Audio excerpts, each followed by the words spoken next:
बंदी छोड़ सतगुरु रामपाल जी परमेश्वर जी की जय हो। परम पिता परमात्मा सारी सृष्टि के रचनहार कुल मालिक असंख्य ब्रह्मांडों के स्वामी जगत गुरु तीनों लोकों में प्रवेश करके सबका भरण पोषण करने वाले राजाधिराज आत्माधार नाथों के नाथ देवों के देव महादेव सर्वेश्वर महेश्वर मृत्युंजय अजरो अमर आदि अनादि सनातनी प्रभु जगत पिता जगदीश्वर श्री श्री 1008 की उपाधि के वास्तविक अधिकारी अकाल मूरत शब्द स्वरूपी राम वासुदेव सर्वगतम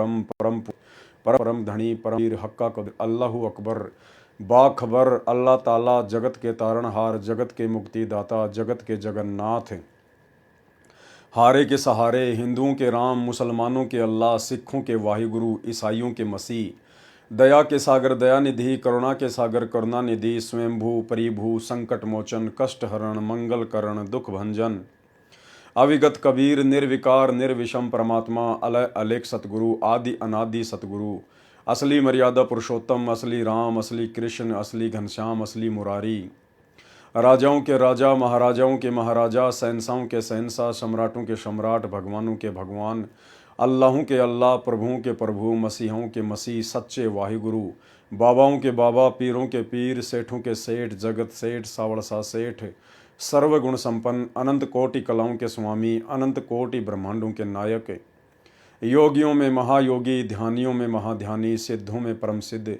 ज्ञानियों में तत्व ज्ञानी ब्रह्म ज्ञानी महाज्ञानी परम ज्ञानी सर्वश्रेष्ठ ज्ञानी विज्ञानी युवा कबीर समरथ कबीर असमवात अमित ओजा सच्चे रहनुमा करीम अल्लाह सुभान अल्लाह दुनिया के अंतिम पैगंबर 8 सितंबर 1951 से गांव धनाना जिला सोनीपत हरियाणा भारतवर्ष की पावन भूमि पे प्रकट रियल कल की भगवान श्री नारायण साकार हरि बाबा साहेब संत श्रोमणी सतगुरु रामपाल जी परमेश्वर जी के चरण कमल में साध संगति से जुड़े हुए देश विदेश से हम सभी सत्सेवक भाई बहनों का अनंत कोटि दंडवत प्रणाम। सत्साई भाई और बहनों, पवित्र पुस्तक भक्ति और भगवान के ऊपर लगातार वीडियो बनाने की श्रृंखला जारी है। इसी श्रृंखला में आज हमारा ये 18वें नंबर का वीडियो है। भाई और बहनों, आगे हम एक भगत के इंटरव्यू पर बढ़ें उससे पहले एक छोटी सी जानकारी आप सभी साध संगति से जुड़े हुए सत्सेवक भाई बहनों को दास देना चाहेगा। सतगुरु रामपाल जी परमेश्वर जी के आशीर्वाद से उनकी सत्य प्रेरणा से इसी पुस्तक भक्ति और भगवान में आगे चलकर जो सृष्टि रचना का विवरण दिया हुआ है, यानी परमेश्वर तकरीबन अपनी सभी पुस्तकों के अंत में सृष्टि रचना का विवरण देते ही देते हैं। तो परमेश्वर ने दास को प्रेरणा की कि सृष्टि रचना के ऊपर वीडियो बनना चाहिए, क्योंकि जिस भगत को सृष्टि रचना अच्छे से समझ में नहीं आएगी, जो भगत सृष्टि रचना के मर्म को निष्कर्ष को सार को नहीं समझ पाएगा नहीं पकड़ पाएगा, वो भगत सतगुरु रामपाल जी परमेश्वर जी के यथार्थ भक्ति मार्ग को नहीं समझ पाएगा। काल कैसे और कब अपना षड्यंत्र करेगा वो नहीं समझ पाएगा। परमात्मा कब और कैसे भगत को सूक्ष्म ज्ञान के माध्यम से समझाना चाहते हैं भगत नहीं समझ पाएगा। सतगुरुदेव भगवान के संकेतों को इशारों को भगत नहीं समझ पाएगा, और जब इतना सब कुछ समझ ही नहीं पाएगा तो वो भक्ति मार्ग पर भी सफल नहीं हो पाएगा। तो भाई और बहनों, वर्तमान में हम सभी भगत आत्माएं इस यथार्थ 13वें कबीर पंथ में जो सन 1994 से सतगुरु रामपाल जी परमेश्वर जी ने प्रारंभ कर दिया है, स्वयं सतलोक के राजा कबीर साहिब ने सतगुरु रामपाल जी परमेश्वर जी के रूप में आकर इस चोले में आकर अपने सतभक्ति मार्ग को शुरू कर दिया है। काल इस सतभक्ति मार्ग के पीछे इस सतभक्ति मार्ग को अवरुद्ध करने के लिए अपने एजेंटों के मार्फत, वो एजेंट जो सतगुरु रामपाल जी परमेश्वर जी के इर्द गिर्द उसने पैदा कर रखे हैं, सतगुरु रामपाल जी परमेश्वर जी के कलयुगी रिश्तेदारों के रूप में भाई बंधु बेटा बेटी रिश्तेदार इनके रूप में पैदा कर रखे हैं। काल इन सभी एजेंटों के मार्फत भरकस कोशिश कर रहा है कि कैसे संत रामपाल जी के मार्ग को अवरुद्ध किया जाए, कैसे इन भोली भाली आत्माओं की मर्यादा तुड़वाई जाए, कैसे इनको सतगुरु के रहम से दूर किया जाए। तो भाइयों और बहनों, जब तक हम सृष्टि रचना को नहीं समझेंगे, क्योंकि काल केवल उतना ही कर सकता है जितना उसने सतलोक में आप और हम सभी आत्माओं को भ्रमित किया था, और परमात्मा भी केवल संकेत ही करेंगे कि काल तुम्हें कैसे ठगेगा, किस प्रकार से ठगेगा, कैसे तुमने बचना है। ये सारी जानकारी भी परमात्मा ने हमारे को सूक्ष्म रूप में सृष्टि रचना के माध्यम से बता दी है। लेकिन ज्यादातर भगत भाई बहन सृष्टि रचना के मर्म को समझ नहीं पाते, जिस कारण से सब कुछ प्रत्यक्ष होते हुए भी सतलोक आश्रम मैनेजमेंट हरियाणा के पीछे लगकर और निरंतर अपनी भक्ति को बर्बाद करते जा रहे हैं, परमात्मा की मर्यादाओं से कोसों दूर होते जा रहे हैं। तो गुरुदेव भगवान ने दया बख्शी, दास को सत प्रेरणा की। सृष्टि रचना के ऊपर हम आगे वीडियो बनाएंगे। अभी 2, 4, 5 इंटरव्यू शेष हैं। उसके बाद अगले महीने से गुरुदेव भगवान की दया हुई, उनका आशीर्वाद हुआ, तो अक्टूबर महीने से हम लोग सृष्टि रचना के ऊपर वीडियो बनाएंगे। तकरीबन 6 से 7 वीडियो 2-2 घंटे के बनेंगे। और जिस भगत भाई बहन ने सृष्टि रचना के ऊपर वो वीडियो देख लिए और समझ लिए, तो समझ लेना आपको काल कभी भी संत रामपाल जी के भक्ति मार्ग से भ्रमित नहीं कर पाएगा। भाई और बहनों, वैसे तो सृष्टि रचना सतगुरु रामपाल जी परमेश्वर जी ने अपने सत्संगों में बताई रखी है, सैकड़ों बार सुना रखी है, लेकिन वो सृष्टि रचना जो गुरुदेव भगवान अपने सत्संगों में सुनाते हैं सरल रूप में, वो सृष्टि रचना केवल जगत वाले भाई बहनों के लिए है। लेकिन अब इस 2 कोड़ी के कुत्ते पवन दास को निमित्त बनाकर, माध्यम बनाकर परमात्मा ने साध संगतियों के माध्यम से अब जो सृष्टि रचना वीडियो के माध्यम से बताई जाएगी, समझाई जाएगी, गुरुदेव भगवान के आशीर्वाद से ये सृष्टि रचना विशेष तौर पर सतगुरु रामपाल जी परमेश्वर जी की शरण प्राप्त उन भगत भाई बहनों के लिए है, जो भगत भाई बहन इतना सब कुछ ज्ञान लेने के बावजूद भी, इतने वर्षों से सतगुरु की संगति करने के बावजूद भी काल की सूक्ष्म चाल को समझ नहीं पा रहे हैं और परमात्मा की मर्यादाओं से दूर होकर बैठे हैं। उन्हें लगता है कि हम तो भक्ति भी कर रहे हैं, हम तो सतलोक आश्रमों में भी जाते हैं, वहाँ पर ज्योति पाठ और दान का पैसा भी देते हैं, हमारा तो कुछ बिगड़ भी नहीं रहा है। भाई, जब बिगड़ने पे आएगा तो संभलने में नहीं आएगा। तो उन भगत भाई बहनों को विशेष तौर पर समझाने के लिए, और जो भाई बहन ऑलरेडी साध संगति में जुड़े हुए हैं, उन भगत भाई बहनों को और ज्यादा भक्ति मार्ग पर सावधान और दृढ़ करने के लिए परमात्मा इस दास को निमित्त बनाकर अब अगले महीने सृष्टि रचना पर कुछ वीडियो बनवाने जा रहे हैं। तो ये तो थी एक छोटी सी जानकारी, ताकि आप भाई बहनों को पहले ही बता दिया जाए, क्योंकि परमात्मा धरती पर प्रकट है तो परमात्मा अपनी तरफ से किसी भी प्रकार की कोई भी कमी भक्ति मार्ग पर आप और हमारों को सावधान करने में नहीं छोड़ेंगे। यानी परमात्मा कभी भी दोषी नहीं रहता, दोषी नहीं बनता। हम कभी भी सतगुरु रूप में आए हुए परमेश्वर को पूर्ण मोक्ष ना हो पाने के कारण दोष नहीं दे सकते। हम कोई बहानेबाजी फिर उसके सामने जब उसके दरबार में मुंह लटका के खड़े होंगे तो हम कोई भी बहानेबाजी ना बना सकें। इसके लिए परमात्मा ज्ञान देने में, समाधान देने में स्वयं भी और अपने भक्तों के माध्यम से भी कोई कमी नहीं छोड़ता है। तो भाइयों और बहनों, अंत में यदि कोई कमी रहेगी तो आप और हमारी ही रहेगी। तो सृष्टि रचना के ऊपर अगले महीने अक्टूबर 2024 से वीडियो बनने की श्रृंखला जारी हो जाएगी, और उसके अंतर्गत कुछ एक पुस्तकें हैं, उनका भी बीच में हवाला दिया जाएगा, ताकि हम अच्छे से समझ सकें कि काल वर्तमान में कहाँ बैठा है, काल धरती पर वर्तमान में कहाँ बैठा है, और काल किन लोगों के माध्यम से संत रामपाल जी के भक्तों को भ्रमित करने का पूरा प्रयास करेगा और कर भी रहा है। तो ये एक छोटी सी जानकारी थी सृष्टि रचना को लेकर, ताकि आप सभी भगत भाई बहन सावधान रहें, तैयार रहें अगले महीने सृष्टि रचना के ऊपर वीडियो देखने के लिए। अब हम बात करते हैं पवित्र पुस्तक भक्ति और भगवान को लेकर। एक इंटरव्यू हमने डॉक्टर ओम प्रकाश हुड्डा को लेकर लाइव चलाया। आप भाई बहनों को समझ में आ जाना चाहिए कि धरती पर वर्तमान में पूर्ण परमात्मा कबीर साहेब सतगुरु रामपाल जी परमेश्वर जी के चोले में ज्यों के त्यों सह शरीर प्रकट हैं, इसमें कोई मीन मेक नहीं है।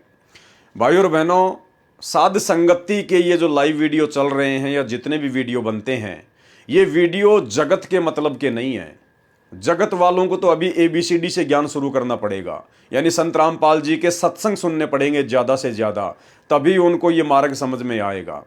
साध संगतियां परमात्मा ने केवल अपने उपदेश प्राप्त भक्तों के लिए शुरू करवाई है, क्योंकि साध संगतियों के माध्यम से भक्ति मार्ग के वो गूढ़ रहस्य खोले जाते हैं, बताए जाते हैं, जो गूढ़ रहस्य किन्हीं कारणों से सतगुरु रामपाल जी परमेश्वर सार्वजनिक तौर पर अपने सत्संगों में नहीं कह पाते हैं, लेकिन परमात्मा संकेत कर देते हैं, इशारा कर देते हैं, और अपनी पुस्तकों में परमेश्वर ने उन चीज़ों को लिख दिया है।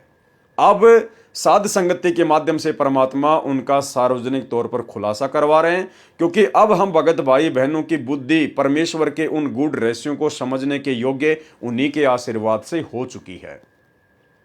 तो ये वीडियो वर्तमान में दुनिया के महत्व के नहीं है, लेकिन ये वीडियो वर्तमान में सतगुरु रामपाल जी परमेश्वर जी की संगत के लिए परम महत्व के हैं, परम महत्व के लिए।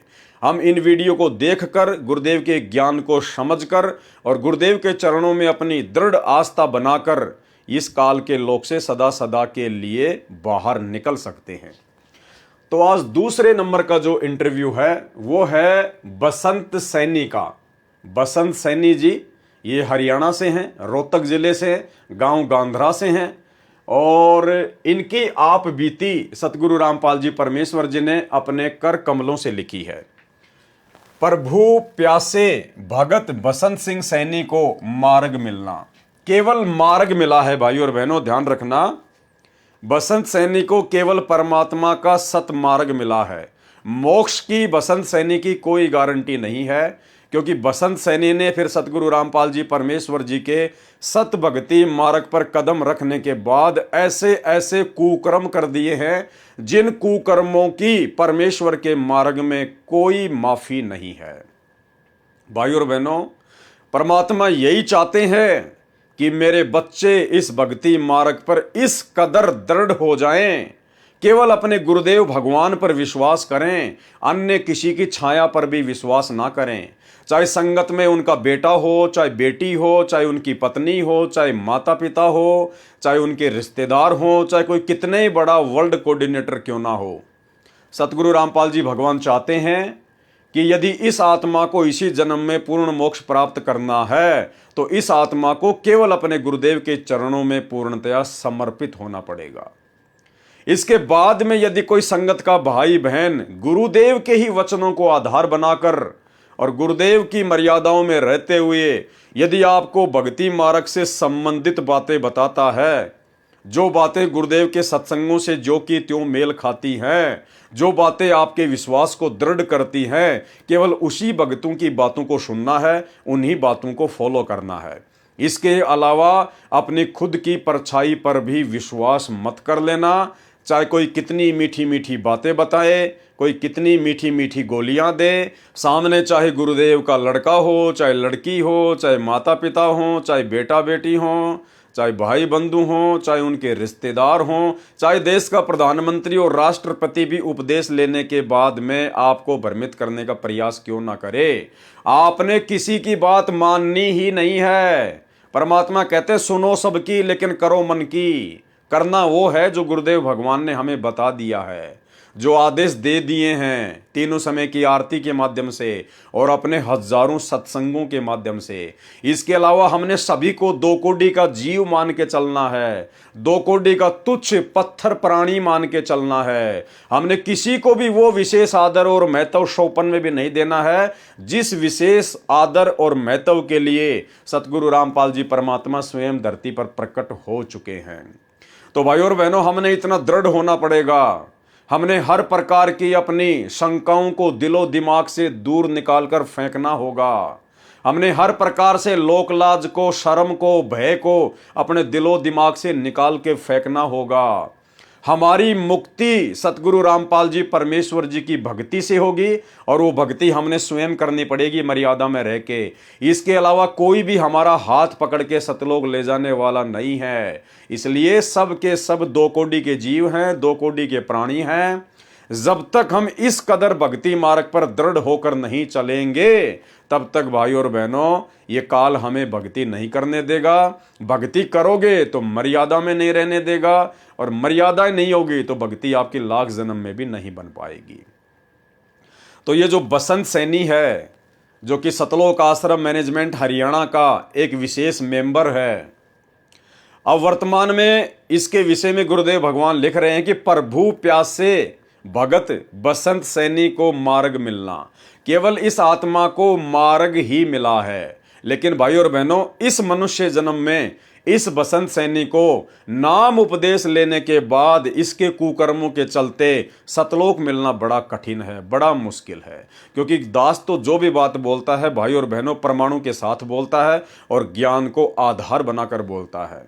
जो भी बोलेंगे आपको उसका प्रमाण भी दिखाएंगे। तो अब आप जिस व्यक्ति का इंटरव्यू देखने जा रहे हैं, ये वही बसंत सैनी है जो व्यक्ति 15-20 वर्षों से सतगुरु रामपाल जी परमेश्वर जी की बहुत ही नजदीकी से संगति करता आ रहा है, जिसको सार नाम प्राप्त है, जिसको सार शब्द प्राप्त है। जैसा भी इन सतलोक आश्रम मैनेजमेंट हरियाणा वालों ने अपना सार शब्द बना रखा है, वो सार शब्द भी इसको प्राप्त है। और ये व्यक्ति सार शब्द दूसरे भक्तों को दान करता है, दूसरे भक्तों को ये सार शब्द देता है और सार शब्द की ये परीक्षा भी लेता है। और भाई और बहनों ये वही बसंत सैनी है जो इतनी सब कुछ आध्यात्मिक उपलब्धियां प्राप्त करने के बाद भी रहा एक गुंडे का गुंडा, रहा एक मवाली का मवाली। ये वही बसंत सैनी है जिस बसंत सैनी ने सन 2016 के अंत में दिल्ली और हरियाणा से 2 गाड़ियां गुंडों की भर के सारनामी भक्तों के रूप में जो गुंडे हैं, जो सारनाम प्राप्त हैं, दिल्ली और हरियाणा से 2 गाड़ियां सारनामी अपने जैसे गुंडों की भर के जयपुर में मुझ पवन दास के घर पर आता है। और मुझ पवन दास के बच्चों को रसोई में, जो बच्चे इन्हीं के लिए भोजन तैयार कर रहे थे, भंडारा तैयार कर रहे थे कि हमारे भगत भाई आए हैं, भंडारा करेंगे और परमात्मा की चर्चा करेंगे, लेकिन इन लोगों को चर्चा करने की कहां से फुर्सत है। इनको तो पवन दास की पिटाई करने के लिए आना था। तो इन्होंने जबरदस्ती धक्का मार के दास के बच्चों को रसोई में बंद कर दिया, और दास को ये सभी लोग मिलकर 10-15 मिनट तक जानवर की तरह बेसबॉल से, हॉकी से और डंडों से अधमरा करके छोड़कर चले गए थे। ये वही बसंत सैनी है भाई और बहनों जिसको सार शब्द प्राप्त है।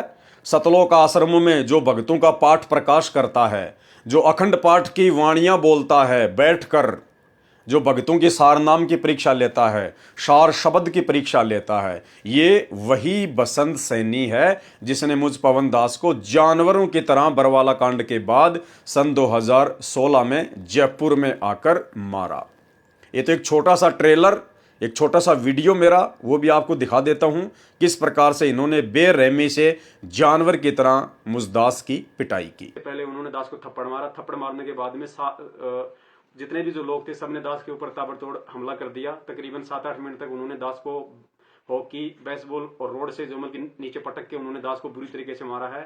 आज बंदी छोड़ का पंजा दास के हाथ पे था, वरना पुण्यात्माओं जिस तरीके से वो दास को मार रहे थे, जमल की भैंसा नहीं बच पाता, भैंसा भी उनकी मार से मर जाता है, लेकिन साहिब की दया थी। और बीच में जो अपने जो डॉक्टर भगत जी हैं उन्होंने दास का बीच बचाव किया, नहीं तो वरना स्टूल उठा के वो लोग दास के जमल के सर पे भी जो है मारने की पूरी कोशिश कर रहे थे वो लोग। अब दास आप जी को थोड़ा सा पुण्यात्मा दिखाना चाहेगा कि कहाँ कहाँ दास के जो है मतलब बेसबॉल वगैरह से जो चोटें आई है। पुण्यात्मा यहाँ उन लोगों ने मारा है, पीछे कुछ हो सकता है पीठ पे भी दास की चोटें पड़ी हों। दूसरा इस तरफ यहाँ पे उन्होंने पूरा दास को बेसबॉल वगैरह से मारा है। नीचे भी लो। और उसके बाद में यहाँ देखिए पुण्यात्माओं, ये पैर दास का यहाँ से सूज रहा है, ये थोड़ा सा ऊपर ले बैठा, हाँ ऐसे यहाँ से इन्होंने किया है अच्छी तरीके से बेसबॉल से। उसके बाद में यहाँ पे इन लोगों ने मारा है, जहाँ जहाँ उनको मन में आया, उस तरीके से पुण्यात्माओं उन लोगों ने दास के साथ में जानवर जैसा व्यवहार किया। तो भाई और बहनों, आज हम इसी महान आत्मा, इसी महान पुरुष बसंत सैनी के इंटरव्यू को पढ़ेंगे कि किस प्रकार से वो परमात्मा ऐसी नीच आत्माओं पर भी दया करता है। ये परमेश्वर जी की दयालुता का आपको एक बहुत बड़ा उदाहरण देखने को मिलेगा। परमात्मा जिनके आगामी कुकर्मों को जानता था, सतगुरु रामपाल जी परमेश्वर अंतर्यामी हैं। अंतर्यामी एक तुम आत्म के आधार, और जो तुम छोड़ो हाथ तो मोह कौन उतारे पार। परमेश्वर को इस व्यक्ति के आगामी कुकर्मों का भली भांति पता था, लेकिन उसके बावजूद भी इस दयालु परमेश्वर सतगुरु रामपाल जी भगवान ने, इस कबीर परमेश्वर ने इसको काल के जाल से निकालकर अपनी शरण में लिया। इसको असहनीय दुखों से और कष्टों से बाहर निकाला, इसे अपने पास में रखा, इसको मैनेजमेंट का एक हिस्सा बनाया, इसको परमात्मा ने विशेष सेवाएं सौंपी, गुरुदेव भगवान ने इसके ऊपर विश्वास किया, इसको बरवाला आश्रम में परमात्मा ने विशेष जगह दी। और जब इसको सारनाम प्राप्त हो गया, उसके बाद भाई और बहनों 2009 में इसी बसंत सैनी ने, जिसका इंटरव्यू आप जी देखने जा रहे हैं, जिसको सारनाम प्राप्त हो गया था सन 2009 में, और उसके बाद यही बसंत सैनी अपनी ही गुरु बहन के साथ में बरवाला में, जो कि एक भगत की भगतमती थी, वो भगत बेचारा सतलोक आश्रम बरवाला में परमानेंट सेवा किया करता था और अपने बच्चों के साथ में बरवाला में किराए का मकान लेके रहता था। और जब उसका पति बरवाला आश्रम में सेवा के लिए आ जाता था, तो पीछे से फिर यही महान आत्मा बसंत सैनी सतगुरुदेव भगवान की सफारी गाड़ी लेकर, टाटा सफारी गाड़ी लेकर, और अपना मुंह काला करने के लिए अपनी गुरु बहन के पास में चला जाया करता था। और यह क्रम कई महीनों तक चलता रहा। भगत बेचारा सेवा करने के लिए आश्रम में आता और तुरंत बसंत सैनी गाड़ी उठा के गुरुदेव भगवान की और अपनी ही गुरु बहन के साथ में सारनाम प्राप्त करने के बाद भी रोजाना मुंह काला करने के लिए चला जाता था, अवैध शारीरिक संबंध बनाने के लिए चला जाता था। एक दिन इसने ऐसा ही किया। पीछे से गुरुदेव भगवान ने अपने कुछ सेवकों से कहा, रे वो बसंत सैनी कहां गया? तो सेवकों ने कहा, जी आपने भेजा होगा कहीं ना कहीं उसको, आप ही की टाटा सफारी गाड़ी लेके गया है। तो गुरुदेव ने कहा कि जाओ उसका पीछा करो, कहां जाता है। तो भक्तों ने उसका पीछा किया। अब उसने तो वहीं जाना था, मुल्ला की दौड़, तो मस्जिद तक जाएगा कहां? तो वो जाकर मुंह काला कर रहा था। उन भक्तों ने उसको अर्धनग्न कपड़ों में उठाया, अर्धनग्न कपड़ों में, और वहीं से इसकी पिटाई करते करते करते करते सतगुरु रामपाल जी परमात्मा तक सतलोक आश्रम बरवाड़ा में लेकर आए। सतगुरु रामपाल जी परमात्मा ने इसको धमकाया, इसको इसके पिछले जीवन की याद दिलाई कि नालायक तू तो मृत्यु के मुंह में था, अरे काल की गोद में बैठा हुआ था, तेरे को परमात्मा ने कहां से निकाला है, और आज भी तेरे को यह सद्बुद्धि नहीं आ रही तू क्या कर रहा है, तू क्या नहीं कर रहा है। तेरे से काल आज वही गलती करवा रहा है जो गलती काल ने सतलोक में की, और वही गलती आज तू करने जा रहा है। अपनी ही गुरु बहन के साथ में मुंह काला करता है। परमात्मा ने इसकी नो एंट्री कर दी महीने भर के लिए, लेकिन बाद में इसने चापलूसी करके, क्योंकि ये व्यक्ति सतगुरु रामपाल जी परमेश्वर जी से ज्यादा महत्व सतगुरु रामपाल जी परमेश्वर जी के कलयुगी भाई महेंद्र को महत्व देता था। बाद में इसने महेंद्र के माध्यम से हाथ जोड़ी करके प्रार्थना करके वापस एंट्री प्राप्त कर ली, लेकिन उसके बावजूद भी इसके कुकर्म थमे नहीं। बाद में भी इसने कुकर्म करना जारी रखा और महेंद्र की पार्टी में ऐड हो गया। और महेंद्र के लिए, महेंद्र को गुरु बनाने के लिए, महेंद्र को सतलोक आश्रम बरवाला की गद्दी मिले, उसके लिए इसने महेंद्र का साथ देने में कोई कमी नहीं छोड़ी। आगे इसके कुकर्म आपको और भी दिखाएंगे, लेकिन अभी हम इसका इंटरव्यू शुरू करते हैं। तो क्या कहते हैं परमात्मा? प्रभु प्यासे भगत बसंत सिंह सैनी को मार्ग मिलना। वर्तमान में ये प्रभु प्यासा नहीं है, वर्तमान में ये प्रभु के खून का प्यासा है। वर्तमान में ये बसंत सैनी प्रभु के, कौन से प्रभु के? कबीर प्रभु सतगुरु रामपाल जी के खून का प्यासा है। ये लोग भगत के भेष में भेड़िए हैं, भेड़िए। सतगुरु रामपाल जी परमेश्वर के शत भक्ति मार्ग को, उनके मिशन को दिन रात ये लोग काल प्रेरणा से कुकर्म करके वही सारे कुकर्म 2019 में कांग्रेस सरकार का समर्थन करना, खुलकर समर्थन करना, भक्तों से वोट डलवाना गुरुदेव का आदेश बताकर, 2024 में बीजेपी सरकार का समर्थन करना, बीजेपी सरकार की रैलियों में भक्तों को बसों में बैठा बैठा के ले जाना, धनाना गांव में 50 लाख रुपए की लागत का धनाना गांव वालों के लिए बैडमिंटन का एक बहुत बड़ा स्टेडियम बना देना, सतलोक आश्रम धनाना में 3 एकड़ जमीन में हॉस्पिटल का काम शुरू कर देना, धनाना गांव वालों के लिए 2-2 एम्बुलेंस चला देना, धनाना गांव वालों के लिए फ्री में बसें चला देना, गांव वालों की रोडें ठीक करवाना, भक्तों को मजदूर बना देना, कभी हरियाणा के जाट आरक्षण में भक्तों को बैठाना, हरियाणा के जाट आरक्षण में भक्तों के दान का पैसा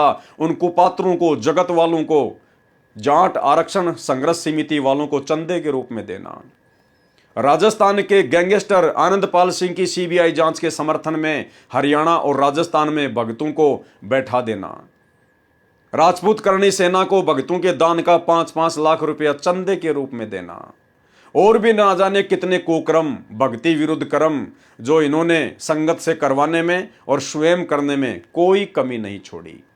तो उसी बसंत सैनी जी का, उसी महान आत्मा का आज आपको ये इंटरव्यू सुनाते हैं। देखो भाई और बहनों, परमात्मा दयालु है, परम दयालु है। परमात्मा मौका देता है जीव को। ये इतिहास गवाह है कि इस अंतर्यामी को सब कुछ पता होने के बावजूद भी जो गुण इस परमेश्वर के हैं दयालुता वाले, उसके अनुरूप परमात्मा काल के जीव को भी मौका देता है, ये सोचकर कि हो सकता है इसको शब्द की कोई चोट लग जाए, इसको ज्ञान की कोई चोट लग जाए और ये अपना जीवन सफल कर ले, अन्यथा काल की हद में तो है ही है। तो परमात्मा कहते हैं कि कबीर कपट से भक्ति करे उसको भी अपनाऊं, साम दाम दंड भेद से फिर सीधे रास्ते लाऊं। 650 साल पहले परमात्मा को इस बात का पता था, उस अंतर्यामी को यह मालूम था कि जिस कमाल नाम के लड़के को मैं मुर्दा से जिंदा कर रहा हूं और अपने पास में अपने बच्चे की तरह रखूंगा, उसकी परवरिश करूंगा, उसको दीक्षा दूंगा, वो आगे चलकर काल का विशेष एजेंट साबित होगा। सब कुछ पता होने के बावजूद भी परमात्मा ने उस काल प्रेरित आत्मा को, काल के एजेंट को अपने सीने से लगाया, अपने पास में रखा और अंत में वही कमाल नाम का लड़का गुरुद्रोही डिक्लेयर हुआ। परमेश्वर की संगत को उसने बर्बाद किया। लेकिन परमात्मा दयालु हैं, इनका गुण है, ये अपना कार्य पूरा करते हैं। तो भाई और बहनों, ठीक इसी प्रकार वर्तमान में इस भोली और नादान संगत को जो ये बहुत बड़े बड़े परम भगत दिखाई देते हैं, जो आश्रम खोल खोल के बैठे हैं, आश्रमों के संचालक बन के बैठे हुए हैं, जो भक्तों से सारे सत्संगों के विरुद्ध कुकर्म करवा रहे हैं, गुरुजी का बेटा बेटी भाई बंधु रिश्तेदार, ये स्टेट कोऑर्डिनेटर जिला कोऑर्डिनेटर जो संगत को नादानी के चलते परम भगत दिखाई देते हैं, भाई और बहनों, ये सब के सब काल के द्वारा धरती पर भेजे गए उसके मुख्य मुख्य एजेंट हैं। और सतगुरु रामपाल जी परमेश्वर जी के भक्ति मार्ग को इन्हीं मुख्य एजेंटों के द्वारा वर्तमान में सत्संगों के विरुद्ध सारे कर्म संगत से करवाकर लगातार पीछे धकेला जा रहा है। भाई और बहनों, परमात्मा समझाने में कोई कमी नहीं छोड़ेगा। परमात्मा ने अपने सत्संगों में समझाने में कोई कमी नहीं छोड़ी। और वर्तमान में पिछले 9 साल से परमात्मा ने साध संगतियां शुरू करवा रखी है। हजारों वीडियो इन्हीं लोगों के कुकर्मों पर बना दिए गए हैं। हाथ कंगन को आरसी क्या, पढ़े लिखे को फारसी क्या। फेसबुक पेज पवन दास इस लाइव के ऊपर सारे वीडियो पड़े हुए हैं, सर्च करके देख सकते हैं। अन्यथा भाई आप स्वयं दोषी होगे, परमात्मा दोषी नहीं कहलाएगा। प्रभु प्यासे भगत बसंत सैनी को मार्ग मिलना। मैं बसंत सिंह सैनी, गांव गांधरा, जिला रोहतक, हरियाणा का रहने वाला हूं तथा पुराना पता मकान नंबर S161 पांडव नगर, नजदीक मदर डेरी, यमुना पार, दिल्ली 92 में रहता था। हमारे परिवार पर मानो दुखों का पहाड़ टूटा हुआ था। फिर भी परमात्मा को पाने की चाहत व दुखों की निवृत्ति के लिए संतों व महंतों के पास आते जाते रहते थे, परंतु कहीं भी दुखों का निवारण नहीं हुआ। आखिरकार एक जाने माने संत श्री आसाराम बापू से मिले। उस समय बापू जी की संगत दिल्ली में लगभग 1000 थी, जिसके कारण बहुत नजदीक से मिलने का मौका मिला। हमने अपने दुख व परमात्मा पाने की जिज्ञासा उनके सामने रखी। उन्होंने हमें 7 मंत्र दिए। ओम गुरु हरि ओम, ओम ए नमः, ओम नमः शिवाय, ओम नमः भगवते वासुदेवाय, ही रामाय नमः व गायत्री मंत्र इत्यादि, जिनमें से एक छांटने के लिए कहा गया और एक सोहम मंत्र जो श्वास के द्वारा शो अंदर वह हम बाहर निकालकर जाप के लिए कहा गया। एकादशी व पूर्णिमा का व्रत, सोमवार का व्रत व अष्टमी का व्रत करने को कहा। ज्यादा से ज्यादा त्रिबंध प्राणायाम व सिद्धासन में बैठकर ध्यान लगाना व अनुष्ठान करना बताया। हमने मंत्र लिया तथा अपने दुख उनके सामने रोए तथा बताया कि हमारे ताऊ जी जो 40 वर्ष पहले मर गए थे वह बहुत बड़ा भूत बना हुआ है, वो प्रेत बना हुआ है। उसने हमारे 2 भाइयों को मार दिया, 8-10 भैंसों को मार दिया, 5-6 गायों को मार दिया। पशुओं का कोई भी बच्चा जीवित नहीं रहता। घर के सभी सदस्य बीमार रहते हैं, दुख के कारण बेहाल हैं तथा किसी भी काम धंधे को नहीं चलने देता। यानी इस आदमी के ऊपर इसके प्रारब्ध कर्मों के कारण दुखों का पहाड़ टूटा हुआ था। यदि इस आत्मा को सतगुरु रामपाल जी परमात्मा अपनी शरण में ना लेते तो भाई और बहनों, काल इस आत्मा को कब का उठा ले जाता।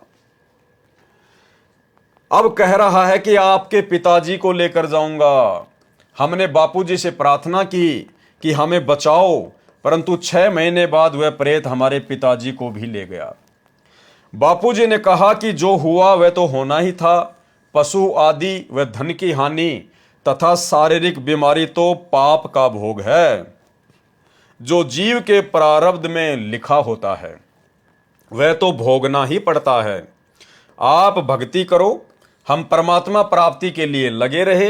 बापूजी के समझाने के बाद हम परमात्मा प्राप्ति के लिए पूरी श्रद्धा से लग गए तथा मैंने बसंत दास सबसे पहले श्री आसाराम बापू आश्रम दिल्ली में 40 दिन का अनुष्ठान महंत नरेंद्र ब्रह्मचारी की सलाह से किया।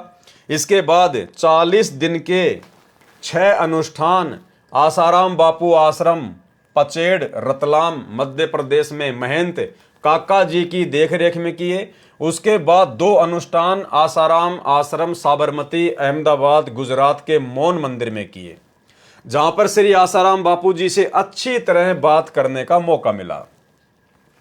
तब मैंने बापूजी से पूछा कि बापूजी, जिस परमात्मा को पाने के लिए मैं तथा सारा भगत समाज लगा हुआ है वह परमात्मा कौन है, कैसा है तथा कहां रहता है, बताने की कृपा करें। ये बसंत सैनी कोई परमात्मा प्राप्ति के लिए नहीं भटक रहा था। आपने इसके इंटरव्यू में देख लिया, समझदार को संकेत काफी है। इसका एक ताऊ जो 40 साल पहले मर गया था वो भूत बन के इनको बुरी तरह से तबाह कर रहा था, इनको परेशान कर रहा था। इसके 2 भाइयों को मार दिया, इसकी 5 भैंसों को मार दिया, 6 गायों को मार दिया और इसके बाप को मार दिया। ये केवल अपने दुखों से दुखी होकर दर दर की ठोकरें खा रहा था, भटकता फिर रहा था। ये परमात्मा प्राप्ति के लिए किसी साधु संत महात्मा के लिए नहीं गया था और ना जा रहा था। ये केवल अपने संकट निवारण के लिए, भूत भगाने के लिए दर दर भटक रहा था। ये सुनकर बापूजी ने कहा कि आप लगे रहो, सब पता चल जाएगा, और बताया कि गीता जी के 1 अध्याय का पाठ प्रतिदिन करना है। और कभी मेरे दर्शनों की इच्छा हो तो एक क्रिया बताता हूं कि 3 दिन तक एक कमरे में बंद हो जाओ। कमरे में बंद होने से पहले दिन खाना पीना छोड़ दो ताकि शाम तक लैट्रिन व बाथरूम से निवृत्त हो जाएं। उसके 3 दिन तक कुछ भी खाना पीना नहीं है, न बाहर निकलना है, कमरे में रहो, त्राटक करो। घर जाकर मैंने ये 3 बार किया, परंतु बापू के दर्शन नहीं हुए। अनुष्ठान के समय जीवन मृत्यु से जूझकर बीमारी का सामना करना पड़ा। ये बीमार भी हो गया था भयंकर तरीके से, परंतु फिर भी परमात्मा पाने के लिए लगा रहा। परमात्मा पाने के लिए नहीं, बल्कि अपने संकट निवारण के लिए लगा रहा, भटकता रहा। सितंबर 2000 में संत रामपाल दास जी महाराज का सत्संग काठमंडी रोहतक में सुना। फिर इसके ऊपर पूर्ण परमेश्वर कबीर साहेब सतगुरु रामपाल जी भगवान की दया हुई, मेहर हुई। सितंबर सन 2000 में संत रामपाल दास जी महाराज का सत्संग काठमंडी रोहतक में सुना। जिन्होंने तत्व ज्ञान के आधार पर गीता जी को समझाया, उसके बाद गीता जी का पाठ करने से मन में आने लगा कि गीता जी में भगवान क्या कह रहे हैं और बापू जी क्या बता रहे हैं। कहीं सचमुच हम भगवान के विरुद्ध तो साधना नहीं कर रहे हैं। संत रामपाल जी के द्वारा बताए गीता जी के अनुवाद को समझा तो अंतरात्मा रोने लगी तथा बापू जी से मिलकर ये सब शंकाएं पूछनी चाहिए।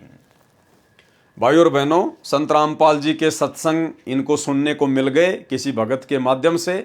भगत इसको काठमंडी के सत्संग में लेके गया। वहां इन्होंने सतगुरु रामपाल जी परमेश्वर जी के सत्संग सुने और सत्संग सुनकर ये कह रहे हैं कि मैं रोने लग गया और मेरे सारी बातें समझ में आने लगी। उसके बाद ये आसाराम जी के पास में गए।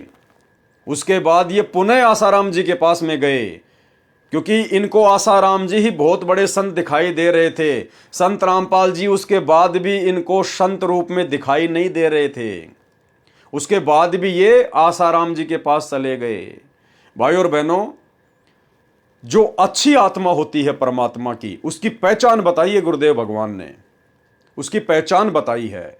जो आत्मा युगों युगों से सतगुरु रामपाल जी परमेश्वर जी की शरण ग्रहण करती हुई आ रही है, जो आत्मा वास्तव में प्रभु की प्यासी है, उस आत्मा की परमात्मा ने एक पहचान बताई है। गुरुदेव भगवान कहते हैं, ज्ञान का और घाम का चमका सा होता है। जिसको ये परमात्मा, ये पूर्ण संत समझ में आना होगा, जिन्हें इनके तत्व ज्ञान वाले सत्संग समझ में आने होंगे, उस आत्मा को केवल एक चिंगारी लगाने की आवश्यकता है। चिंगारी लगाने की, यदि वो पिछले जन्म जन्मांतरों की पुण्यकर्मी आत्मा है तो ज्ञान का और घाम का चमका सा होता है। जिसने समझना होता है वो एक झटके में समझ जाता है, अन्यथा भाइयों और बहनों वो फिर दर दर की ठोकरें ही खाता रहता है। वो आत्मा फिर भक्ति मार्ग पर सफल होने वाली आत्माओं में से नहीं है। जिस प्रकार गुरुदेव ने बताया कि दो दीपक हैं। एक ऐसा दीपक है जिसके अंदर तेल भी है और जिसमें बत्ती भी है, लेकिन किसी कारण से वो बुझ गया है। हवा के झोंके से वो दीपक बुझ गया है जिसमें ज्योति भी है और घी भी है। एक दीपक ऐसा है जो बिल्कुल नया है, बिल्कुल नया। उसमें पहली बार घी डाला जा रहा है और पहली बार उसमें ज्योति डाली जा रही है।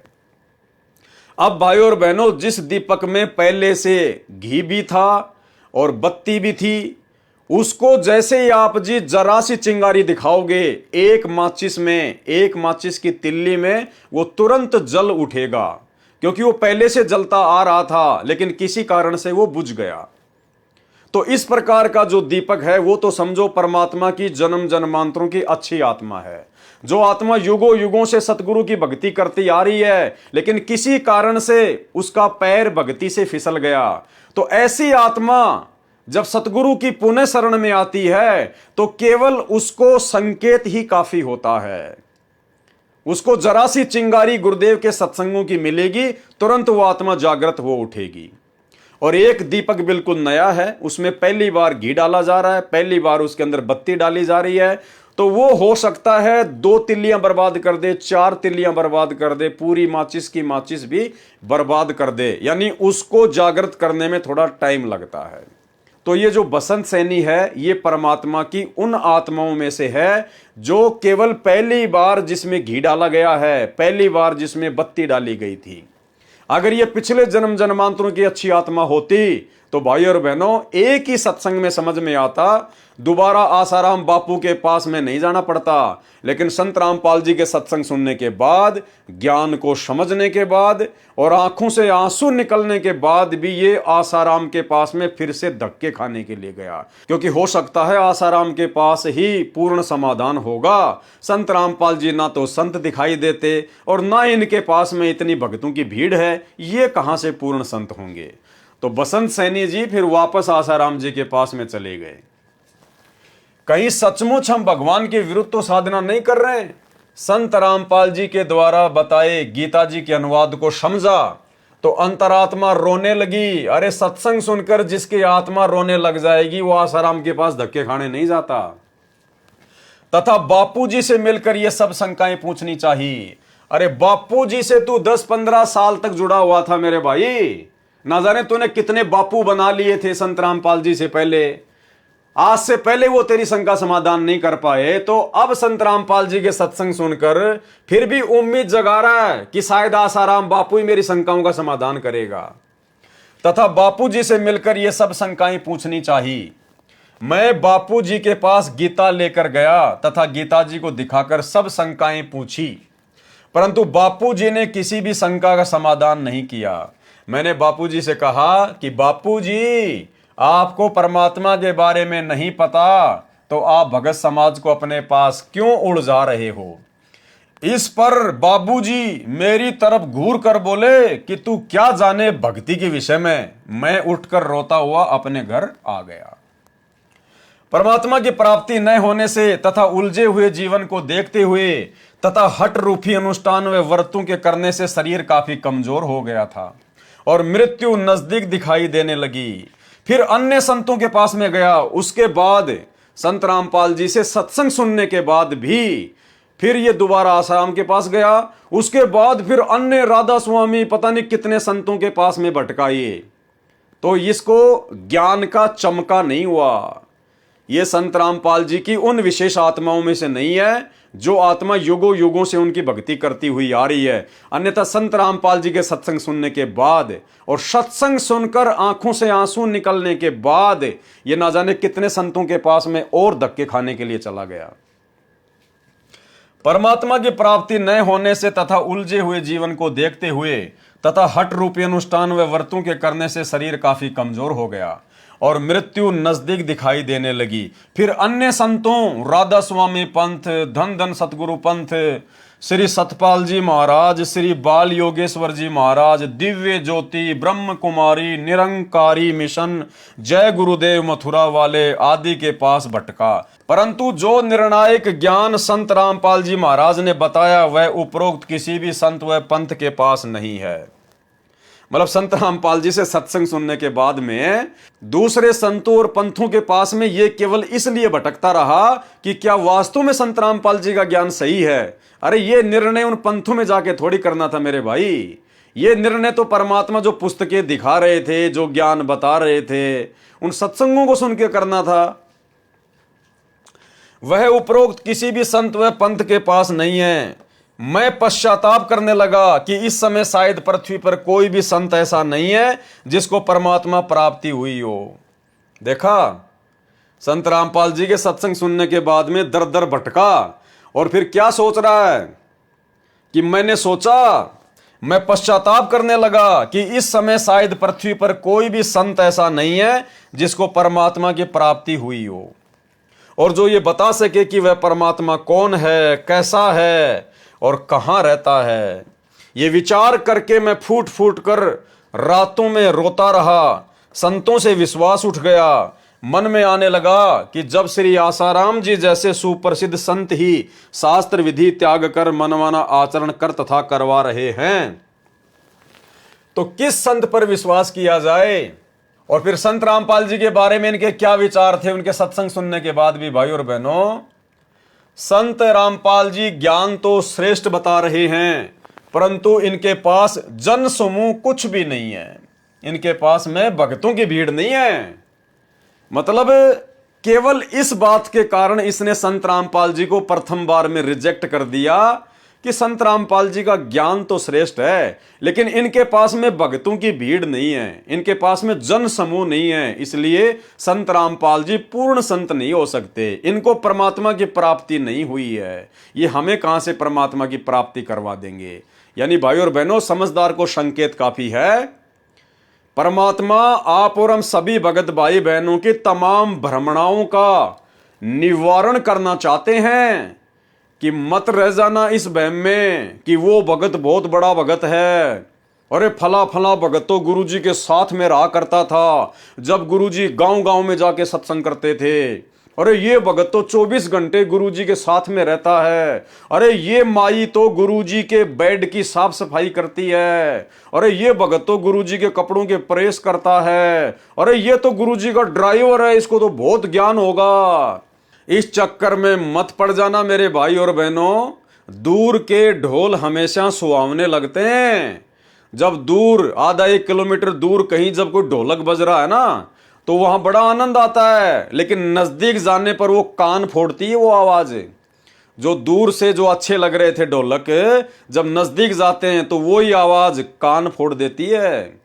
तो भाई और बहनों, ये जो परम भगत समझे जाते थे बरवाला कांड से पहले, और वर्तमान में संगत की नादानी से जो संगत इन लोगों को परम भगत समझ रही है, इनके कुकर्म आपके सामने हैं, इनके विचार इन्हीं के इंटरव्यू के माध्यम से आप लोगों के सामने हैं, और ऐसे ऐसे सभी महान भगतों के इंटरव्यू आपको दिखाए जाएंगे, ताकि आपके अंदर से सभी प्रकार की शंकाओं का निवारण हो जाए कि भक्ति करनी है तो भाई अपने आप को अपने गुरुदेव भगवान के चरणों का दास समझकर करनी पड़ेगी।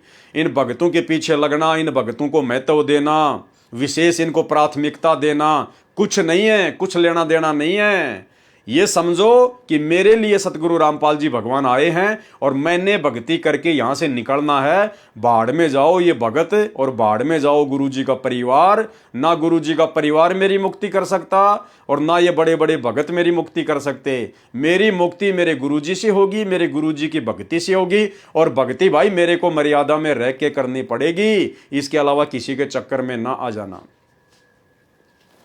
संत रामपाल जी ज्ञान तो श्रेष्ठ बता रहे हैं, परंतु इनके पास जन समूह कुछ भी नहीं है, भीड़ नहीं है इनके पास में। ये 10, 15, 20 लोग बैठे हैं, तो संत रामपाल जी काहीं के संत हैं? ये पूर्ण संत कैसे हो सकते हैं? ये शंका मन में आई। कुछ दिनों के बाद संत रामपाल जी महाराज का एक शिष्य हमारे गांव का मिला तथा मेरी कहानी सुनकर उसने मुझे फिर से परमात्मा स्वरूप पूर्ण संत रामपाल जी महाराज के सत्संग में दोबारा लाकर बैठा दिया। मैंने 1 घंटे का सत्संग सुना और सत्संग के बाद रोता हुआ महाराज जी से मिला। महाराज जी ने मुझे सीने से लगाकर कहा कि जिस संत के पास आप जाते हो वे शास्त्र विधि त्याग कर मनमाना आचरण कर तथा करवा रहे हैं। सतगुरु रामपाल जी भगवान को, इस अंतर्यामी परमात्मा को मालूम था कि जब तक इसके घुटने नहीं टूट लेंगे, हर कहीं से धक्के खा के नहीं आ जाएगा, सबका झाड़ा लेके नहीं आ जाएगा, तब तक इसको मेरी बातों पे विश्वास नहीं होगा। तो जब ये थक हार के वापस आ गया तो आते ही संत रामपाल जी ने क्या कहा, भाई ये तो अंतर्यामी है।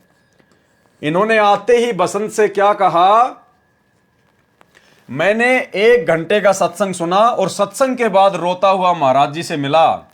महाराज जी ने मुझे सीने से लगाकर कहा कि जिस संत के पास आप जाते हो वे शास्त्र विधि त्याग कर मनमाना आचरण कर तथा करवा रहे हैं। गुरुदेव को पता था कि धक्के खा खू के आया है, जैसा ये सब वे पहले ही जानते थे। क्या कह रहा है बसंत सैनी कि जैसा ये सब वे पहले ही जानते थे कि मुझे क्या चाहिए और मेरी शंकाओं का समाधान संत रामपाल जी महाराज ने अपने चरणों में बैठाकर इस तरह से किया। भाई और बहनों, क्या आप और हमारी शंकाओं का समाधान गुरुदेव ने अपने पास में बैठाकर सत्संगों के अलावा किया? कभी नहीं किया। आप में से ज्यादातर सत्सेवक भाई बहन जो बरवाला कांड के बाद जुड़े हैं, जो संकल्प लेकर जुड़े हैं, आप तो साक्षात अभी तक गुरुजी से मिले भी नहीं हो, लेकिन उनके सत्संग सुनने मात्र से आज आपकी समस्त शंकाओं का समाधान हो गया। और इन आत्माओं का समाधान परमात्मा ने अपने पास में बैठाकर घंटों घंटों बैठाकर करना पड़ा। इससे सिद्ध होता है कि ये परमेश्वर की उन आत्माओं में से नहीं है जिन आत्माओं के लिए परमात्मा आज इस काललोक में भटक रहे हैं। जैसा ये सब वे पहले ही जानते थे कि मुझे क्या चाहिए और मेरी शंकाओं का समाधान संत रामपाल जी महाराज ने अपने चरणों में बैठाकर इस तरह से किया। कैसे किया? तत्वदर्शी संत रामपाल जी महाराज ने बताया कि पवित्र गीता जी अध्याय 9 मंत्र 25 में पितर पूजना अर्थात श्राद्ध निकालना मना किया है। अन्य देवी देवताओं की पूजा करने वालों को मंद बुद्धि वाले लिखा है। गीता अध्याय 7 मंत्र 12 से 15 तथा 20 से 23 तक। परंतु श्री आसाराम जी श्राद्ध महिमा नामक पुस्तक में श्राद्ध निकालने की श्रेष्ठ विधि बताते हैं। संत श्री आसाराम जी के साबरमती अहमदाबाद आश्रम से प्रकाशित पत्रिका ऋषि प्रसाद अंक नंबर 135 मार्च 2004 में लिखा है कि भूत पूजने वाले तथा पितरों को पूजने वाले तथा अन्य देवी देवताओं को पूजने वाले क्या बनेंगे? पढ़िए पत्रिका के अगले अंक में।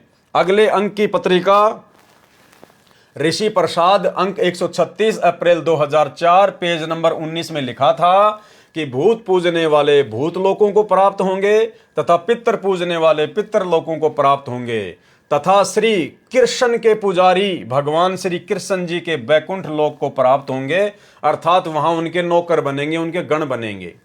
विचार श्री आसाराम जी द्वारा प्रकाशित श्राद्ध महिमा नामक पुस्तक में पितर पूजने की अच्छी विधि भी लिखी है। यानी पितर पूजने की बहुत ही अच्छी विधि संत श्री आसाराम जी बताते हैं कि पितर पूजने की भी बहुत अच्छी विधि केवल मेरे पास ही है। कृपया सोचें, कोई व्यक्ति यह भी कह रहा हो कि कुएं में गिरने वाले मृत्यु को प्राप्त होते हैं, फिर स्वयं ही कुएं में गिरने का परामर्श भी कर रहा है तथा कह रहा है कि कुएं में गिरने की अच्छी विधि बताता हूं कि दोनों कदम उठाकर एकदम छलांग लगाएं, यह कुएं में गिरकर मरने की श्रेष्ठ विधि है, जो ऐसा नहीं करता वह दोषी है। यानी अपनी पत्रिका ऋषि प्रसाद में श्री आसाराम जी ये भी लिखते हैं कि भूत पूजने वाले भूत बनेंगे, पितर पूजने वाले पितर बनेंगे, और फिर अपनी पुस्तक में ये भी लिख रहे हैं कि मेरे पास में श्राद्ध निकालने की सर्वश्रेष्ठ विधि है। तो गुरुदेव यहां पर उसी के शब्दों को उसी के ऊपर लागू कर रहे हैं।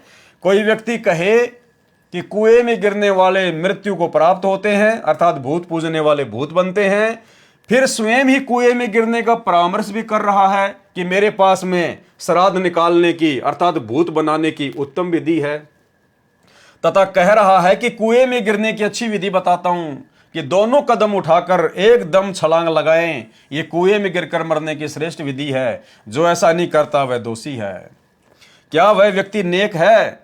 ये भूमिका श्री आसाराम जी संत कर रहे हैं कि एक तरफ तो कह रहे हैं कि पितर व भूत पूजने वाले भूत व पितर बनकर भूत लोक व पितर लोक में जाएंगे, जहां पर वे भूखे प्यासे रहते हैं, फिर उनको श्राद्धों द्वारा तृप्त किया जाता है। एक और विचारणीय विषय है कि जब अपने माता पिता जीवित थे तो वे प्रतिदिन कम से कम 2 बार भोजन करते थे। अब मृत्यु के पश्चात वे श्री गीता जी विरुद्ध साधना करके दुखदायी भूत व पितर जूनी को प्राप्त कर चुके हैं। अब एक दिन के श्राद्ध से वे कैसे तृप्त हो सकते हैं? 364 दिन क्या खाएंगे?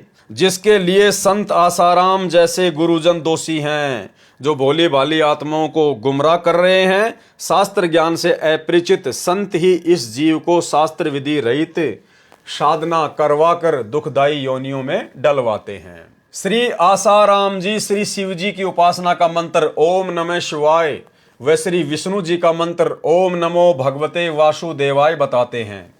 इसी के अतिरिक्त हरिओम, ओम गुरु आदि नामों में से कोई एक मंत्र अपनी इच्छा अनुसार चुन लेने को कहते हैं तथा सोहम को 2 हिस्से करके श्वास द्वारा स्मरण करना आदि मंत्र देते हैं, जो किसी शास्त्र में प्रमाण नहीं है।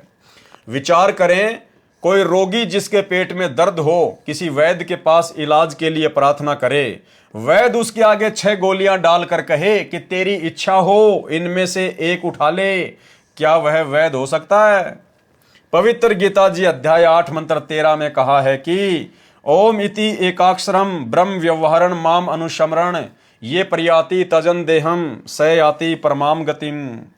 इसका शब्दार्थ है कि गीता बोलने वाला ब्रह्म अर्थात काल कह रहा है कि माम ब्रह्म, मुझ ब्रह्म का तो इति यह एक ओम एकाक्षरम ओम एक अक्षर है, व्यवहारण उच्चारण करके अनुस्मरण सुमरण करने का ये जो साधक तजन देहम शरीर त्यागने तक अर्थात अंतिम श्वास तक पर्याति स्मरण साधना करता है, स वह साधक ही मेरे वाली परमाम गतिम परम गति को याति यानी प्राप्त होता है। भावार्थ है कि श्री कृष्ण जी के शरीर में प्रेत वर्त प्रवेश करके ब्रह्म अर्थात हजार भुजा वाला ज्योति निरंजन काल कह रहा है कि मुझ ब्रह्म की साधना केवल एक ओम नाम से मृत्यु पर्यंत करने वाले साधक को मुझसे मिलने वाला लाभ प्राप्त होता है, अन्य कोई मंत्र मेरी भक्ति का नहीं है। तथा अपनी गति को भी गीता अध्याय 7 श्लोक 18 में अनुतमाम अर्थात अति घटिया बताया है। इसी का प्रमाण गीता अध्याय 9 मंत्र 20 से 25 में कहा है कि जो तीनों वेदों ऋग्वेद यजुर्वेद तथा सामवेद में वर्णित विधि द्वारा मेरी साधना करते हैं तथा अन्य देवताओं की पूजा करते हैं, उनकी जन्म मृत्यु तथा स्वर्ग नरक बना रहता है। तथा पितृ पूजने वाले श्राद्ध करने वाले पितृ बनकर पितरों को प्राप्त होते हैं। भूत पूजने वाले 13वीं 17वीं बरसी अस्थियां उठाकर गंगा आदि में क्रिया करवाकर परवाह करवाना पिंड भरवाना आदि भूत पूजा है। भूत बनकर भूतलोक में चले जाएंगे, फिर पृथ्वी पर भी भटकते रहेंगे। ये पूजा अविधि पूर्वक अज्ञान पूर्वक मनमाना आचरण है, इसलिए व्यर्थ है। प्रमाण गीता अध्याय 16 मंत्र 23-24 विशेष यहां चौथे अथर्ववेद का विवरण इसलिए नहीं है कि इसमें पूजा विधि कम तथा सृष्टि रचना अधिक है। इसलिए गीता अध्याय 18 मंत्र 62 में कहा है कि उस परमात्मा की शरण में जा जिससे तेरी पूर्ण मुक्ति होगी तथा परम शांति तथा शाश्वत स्थान अर्थात सत्य लोक को प्राप्त होगा। तथा गीता अध्याय 15 मंत्र 4 में कहा है कि तत्वदर्शी संत मिलने पर उसके बताए अनुसार शास्त्र विधि अनुसार साधना करनी चाहिए, फिर उस परम पद परमेश्वर की खोज करनी चाहिए जहां जाने के पश्चात साधक का कभी जन्म मृत्यु नहीं होता अर्थात अनादि मोक्ष प्राप्त हो जाता है।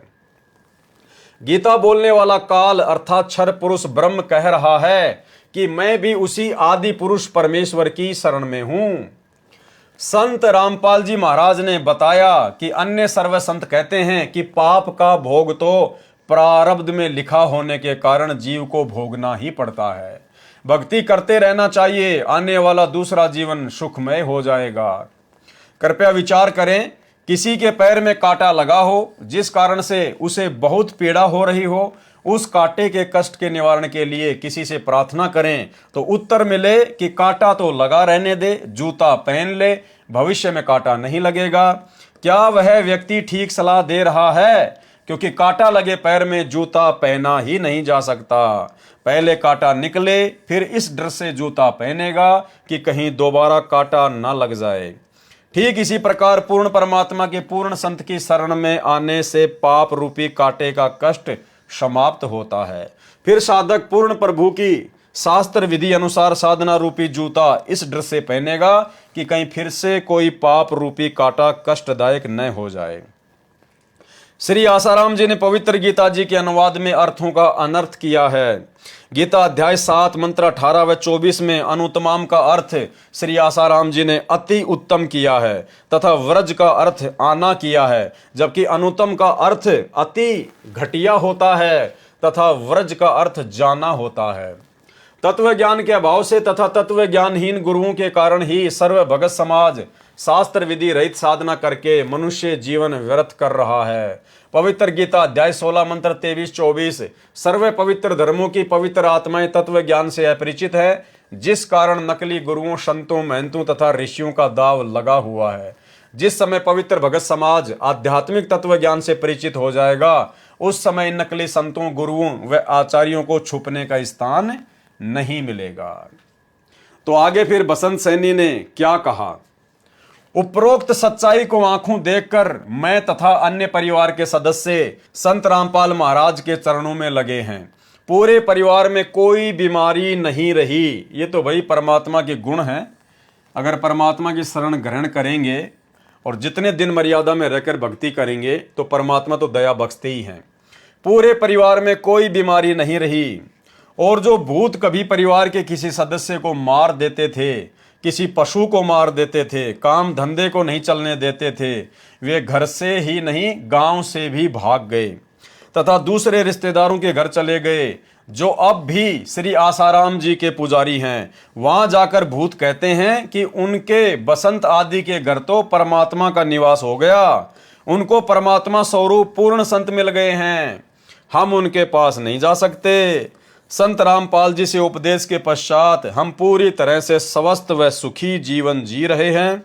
हमारे परिवार व रिश्तेदारों के लगभग 200 सदस्यों ने संत रामपाल जी महाराज का उपदेश प्राप्त कर लिया है। जो पहले श्री आसाराम जी महाराज के शिष्य थे, संत रामपाल जी के द्वारा बताए तत्व ज्ञान को समझकर लगभग 10,000 श्री आसाराम जी के शिष्य भी सतगुरु रामपाल जी महाराज जी की शरण में आ चुके हैं। वे भी मेरे की तरह पश्चाताप कर रहे हैं।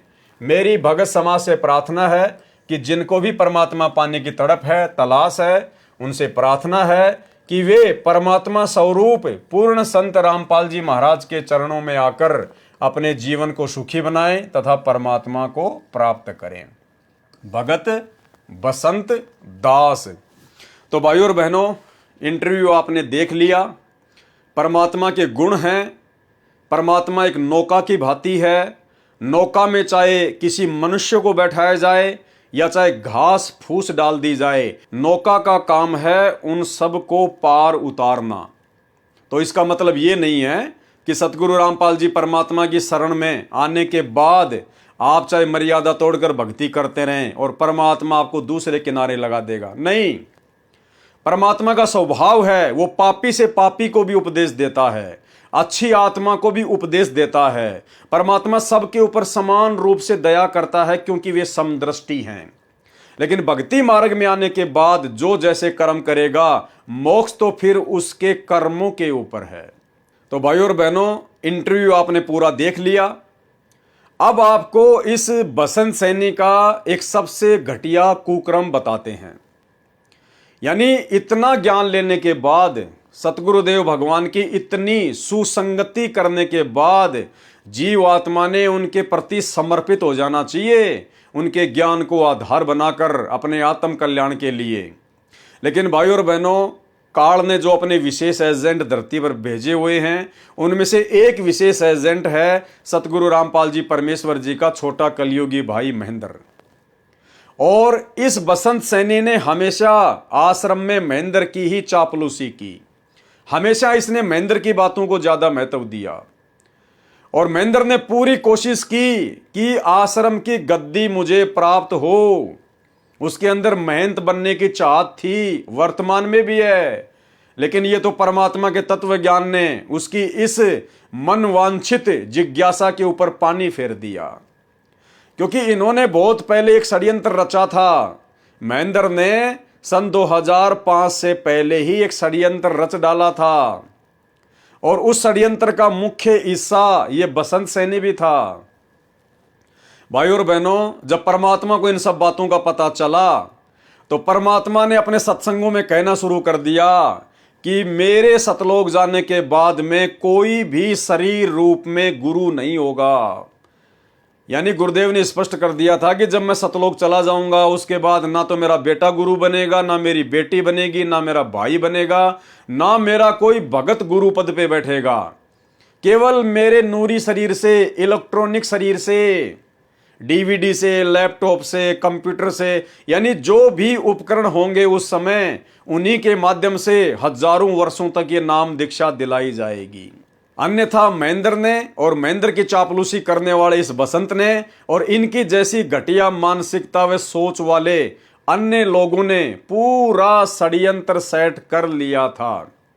एक छोटा सा वीडियो दिखाता हूं आपको बरवाला कांड के बाद का, जब ये दास पवन दास जगह जगह इस नादान संगत को सतलोक आश्रम मैनेजमेंट हरियाणा की और सतगुरु रामपाल जी परमेश्वर जी के कलयुगी परिवार की असलियत बताता फिरता था। जगह जगह सात संगतियों के माध्यम से कभी 10 भक्तों को इकट्ठा करना, कभी 20 को, कभी 50 को, जैसा भी था। तो इसी सिलसिले में दास मध्य प्रदेश गया हुआ था, मध्य प्रदेश के भीतरवार में, और वहां पर इन लोगों को पहले ही पता चल गया कि पवन दास वहां पर गया हुआ है और वहां पर भगत समाज को हमारी पोल पट्टी के बारे में बताएगा। तो इन लोगों ने वहां पर डेरा डाल दिया एक दिन पहले। मध्य प्रदेश का स्टेट कोऑर्डिनेटर और हरियाणा से गाड़ियां भर के चली गई, जिसका नेतृत्व ये बसंत सैनी कर रहा था। ये सभी लोग वहां चले गए कि पवन दास का यहां पर प्रोग्राम नहीं होना चाहिए, साथ संगति नहीं होनी चाहिए। भाई और बहनों, हम लड़ाई झगड़ा नहीं चाहते, हम शांति प्रिय आदमी हैं। जैसे ही भक्तों ने मुझे बताया कि भगत जी आप यहां पर मत आना, यहां तो पूरा का पूरा मैनेजमेंट आ चुका है, हरियाणा से बसंत सैनी आ चुका है, कई लोग गाड़ियां भर के आ चुके हैं और हो सकता है आपके साथ में यहां मारपीट भी होगी। और निश्चित तौर पर मेरे साथ में वहां पर जबरदस्त तरीके से मारपीट होती, इसमें कोई संशय नहीं है, क्योंकि ये बसंत सैनी जैसे लोग भगत नहीं है, ये भगत के वेश में भेड़िए हैं। तो दास ने अपना प्रोग्राम वहां जाने का कैंसिल कर दिया। उसके बाद में फिर ये वहां पर भक्तों को भ्रमित करने लगे और ऐसा ही एक छोटा सा वीडियो फिर किसी ने इसका बना लिया 2-4 मिनट का, जिस वीडियो में यही बसंत सैनी, जिसको सतगुरु रामपाल जी भगवान ने जीवन दान दिया, लेकिन चापलूसी ये महेंद्र की ज्यादा करता था, और इसने वहां पर 5-7 भक्तों के बीच में बैठकर अपना प्रवचन देना शुरू किया, अपना अज्ञान ठोकना शुरू किया और उन भक्तों को कह रहा है कि महेंद्र भगत जी के खिलाफ यदि कोई व्यक्ति कोई बात बोलेगा तो ना जाने कौन से नरक में जाके गिरेगा। और महेंद्र भगत जी, यानी महेंद्र का दूसरा नाम है मोहनलाल, क्योंकि बरवाला कांड के बाद में पुलिस के डर से इस महेंद्र ने अपना नाम बदल लिया मोहनलाल, और यह भगोड़ा बन के घूमता था मोहनलाल के नाम से। और कह रहा है कि हिसार जेल से गुरुजी ने लेटर लिख के भेजा है कि बाहर जो मोहनलाल जी हैं, जो महेंद्र जी हैं, वो मेरे आदेशों को चेंज भी कर सकते हैं, वो मेरे आदेशों को चेंज भी कर सकते हैं। और मजे की बात इसने क्या बताई फिर लास्ट में, ध्यान से सुनना उस वीडियो को, कि 2005 में या 6 में गुरुजी ने मोहनलाल जी को यानी महेंद्र को प्रथम नाम दान करने का आदेश दे दिया था। इस बसंत सैनी के अनुसार 2006 में ही सतगुरु रामपाल जी ने अपने छोटे भाई महेंद्र को प्रथम नाम दान करने का आदेश दे दिया था कि तू भक्तों को प्रथम नाम दान देना शुरू कर दे। अरे भाई, ये कौन से परमात्मा के विधान में है? 30 वर्षों के सत्संग में क्या आपने कभी सुना जो सतगुरु रामपाल जी भगवान ने ऐसा कहा हो कि मेरे अलावा भी कोई गुरु बनकर नामदान करेगा? कभी नहीं। जबकि गुरुजी को जब इस बात का पता चला, ये तो अंतर्यामी है, इन्हें तो सब कुछ पहले से पता था, लेकिन जब भक्तों के माध्यम से गुरुदेव को इस बात का पता चला कि इस प्रकार का षड्यंत्र काल प्रेरणा से आश्रम में होना शुरू हो गया, तो गुरुदेव ने सत्संगों में यह कहना शुरू कर दिया कि मेरे बाद में कोई गुरु नहीं होगा। और उसके बाद फिर इन लोगों की मनसाओं के ऊपर पानी फिर गया कि गुरुजी ने तो सार्वजनिक तौर पर ही कहना शुरू कर दिया। तो एक छोटा सा वीडियो जिसमें इन लोगों ने अपना पूरा का पूरा प्लानिंग सेट कर रखा था, और ये मध्य प्रदेश में जाकर वहां भक्तों को भी भ्रमित कर रहा है और उस मोहनलाल की महानता के बारे में बता रहा है, जो कि 2 कोड़ी का जीव है, 2 कोड़ी का जीव है, कि 2006 में गुरुजी ने मोहनलाल जी को प्रथम नाम दान करने का आदेश दे दिया था। तो सुनिए भाई और बहनों, ये छोटा सा इसका वीडियो। तो हम परमात्मा ने हमारे को अपना काम दे रखा है, अगर और कोई सेवा मर्यादा मेरे करनी, वो लोगों के बहकावे में ना आकर के अपना काम इतना करते रहे कि अपना भक्ति तो कर लें नियम में रह के। उसका नियम टूट गया तो खत्म हो गए। बिल्कुल सही बात। तो गुरुजी ने मोहनलाल जी के लिए, महेंद्र भगत जी के लिए स्पेशल लेटर लिखा था भाई के भगत जी, मैं यहाँ से जो आदेश हूँ वो आदेश भगत जी देखें, अगर वो कैसे एप्लीकेबल हो सकते हैं वो अपने अनुसार कर ले। बिल्कुल सही बात। क्योंकि मैं तो जेल से लिख के दे रहा हूँ, ये मालिक का खेल है। क्योंकि मैं जो आदेश देता हूँ वो बाहर कैसे एप्लीकेबल करने हैं वो भगत जी देखे, उसमें वो चेंजमेंट कर सकते हैं। महेंद्र भगत जी चेंजमेंट कर सकते हैं, उनमें अपने अनुसार कर सकते हैं। जब 2006 में नाम देने तक का आदेश दे दिया था, जब 2006 में नाम देने तक का आदेश दे दिया था, जब 2006 में नाम देने तक का आदेश दे दिया था, और अब ये लिख दिया कि जैसा करना चाहे कर सकते हैं, तो हम उनको गलत कैसे कह रहे हैं? और गुरु जी ने कहा एक लटात पीछे जब महेंद्र भगत जी के बारे में जो गलत सोचता है पता नहीं कौन से नरक में जाएगा, यहाँ तक लिखा था गुरु जी ने। तो भाइयों और बहनों, ये वीडियो आपने सुन लिया, जो कि सरासर सतगुरु रामपाल जी परमात्मा के सत्संगों के विरुद्ध है, परमात्मा के वचनों के विरुद्ध है, उनकी आज्ञा के विरुद्ध है। केवल यहां पर इस चापलूस व्यक्ति के द्वारा उस काल एजेंट महेंद्र को महत्वता दी जा रही है संगत के बीच में बैठकर। और ये वीडियो देखकर भाइयों और बहनों, निश्चित तौर पर आपको लगा होगा कि ये पागल आदमी है। लगता है ये आदमी कोई मनोरोग से ग्रसित है, ये आदमी पागल है, पागल, ये रोगी है। क्योंकि इस प्रकार की घटिया बातें, सतगुरु के ज्ञान के विरुद्ध बातें कोई पागल व्यक्ति ही कर सकता है। और भाइयों और बहनों, जब मैं थोड़ी सी गहनता में गया, मैंने जब परमेश्वर की 1-2 पुस्तकें और पढ़ी, तो मुझे यह प्रमाण भी मिल गया कि ये बसंत सैनी पागल है, पागल। ये व्यक्ति डॉक्टरों के द्वारा पागल घोषित है। जो व्यक्ति इन सतलोक आश्रमों में लोगों को सार शब्द दे रहा है, लोगों के सार नाम की परीक्षा ले रहा है, सतलोक आश्रम धनाना में बैठकर पाठ प्रकाश कर रहा है, भाइयों और बहनों, ये व्यक्ति मानसिक तौर पर पागल है, पागल। डॉक्टरों के द्वारा इसको पागल डिक्लेयर किया हुआ है। आपको सतलोक आश्रम मैनेजमेंट हरियाणा के द्वारा लिखित पुस्तकों से दिखाते हैं। सन 2014 बरवाला कांड, उस समय सतलोक आश्रम मैनेजमेंट हरियाणा ने, यानी एक राष्ट्रीय समाज सेवा समिति नाम का संगठन इन लोगों ने बनाया था, महेंद्र ने। और उस संगठन का केवल एक ही मुख्य काम था कि हम सतगुरु रामपाल जी का कोई आदेश नहीं मानेंगे। हम राष्ट्रीय समाज सेवा समिति वाले संत रामपाल जी का कोई आदेश नहीं मानेंगे।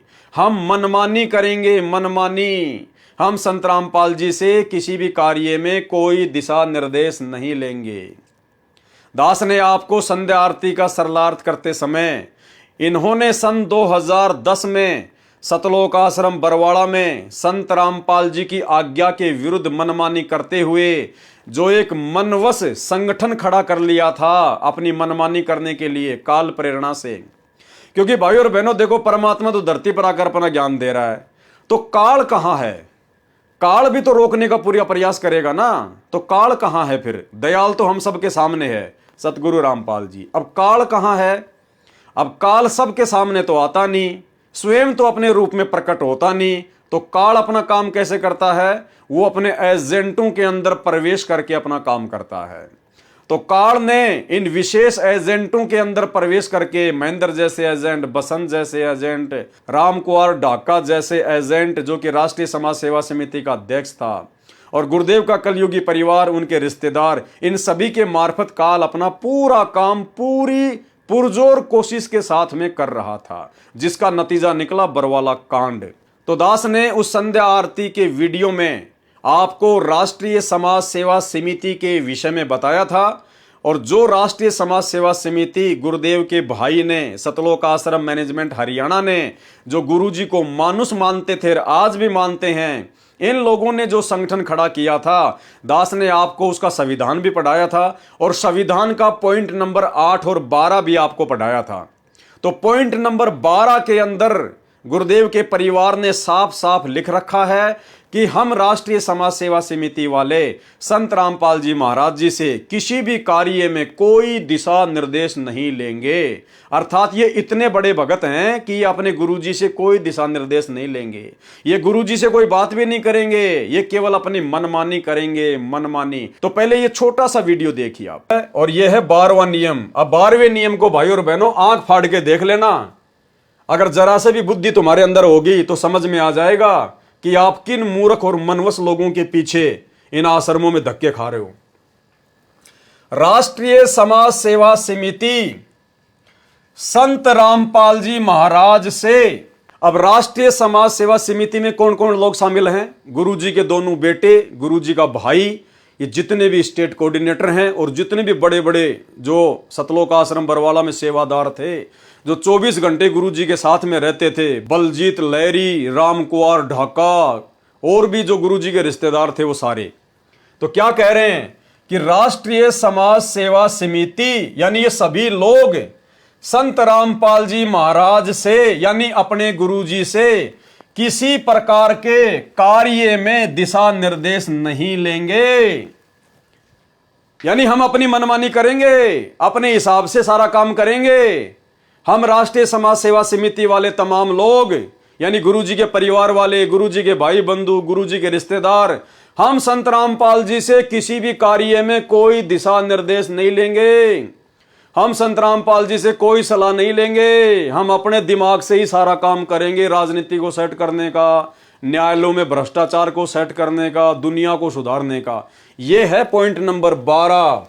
यह है काल प्रेरणा। इसलिए गुरुजी ने बरवाला कांड के बाद में मीडिया के सामने सरेआम पूरी दुनिया के सामने कहा था कि ये जितने भी कमांडो थे जो काले कपड़े पहन के जो वहां पे लेके लठ पुलिस वालों के सामने खड़े थे, ये मेरे भगत नहीं थे। तो मीडिया वालों ने पूछा बाबा कौन थे, कि वो राष्ट्रीय समाज सेवा समिति के लोग थे। तो मीडिया वालों ने कहा कि बाबा समिति भी तो आपकी है। तो गुरुजी ने कहा कि नहीं, समिति मेरी नहीं है। आगे आपको वीडियो सुनाएंगे, पहले इनका नियम सुन लो।